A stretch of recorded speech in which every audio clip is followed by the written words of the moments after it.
Anak berkebutuhan khusus di Pontianak tewas dianiaya ayah tiri. Polisi ungkap awal kejanggalan.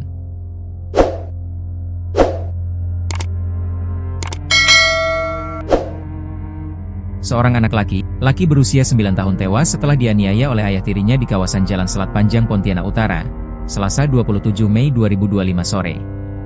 Saat ini, jasad bocah tersebut sudah berada di Rumah Sakit Bayangkara Anton Soejarwo Pontianak guna proses lebih lanjut. Saat ini tersangka dan barang bukti telah diamankan petugas di Polresta. Sementara motif dari tindakan kekerasan ini masih dalam penyelidikan kepolisian. Paman korban, Mat Sai, mengungkapkan bahwa peristiwa ini pertama kali diketahui oleh keluarga besar yang terkejut saat mengetahui korban telah meninggal dunia. Awalnya saya lagi jualan, lalu ditelepon keluarga.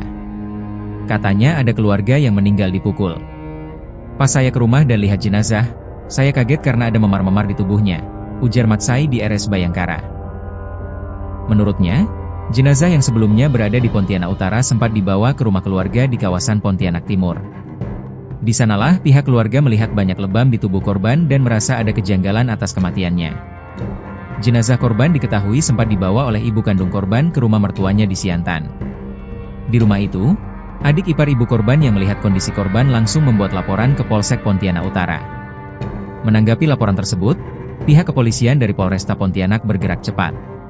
Wakil Kepala Satuan Reserse Kriminal, Wakasatreskrim, Polresta Pontianak, AKP Agus Haryono mengatakan bahwa pihaknya menerima laporan dari keluarga mengenai kejanggalan pada jasad korban.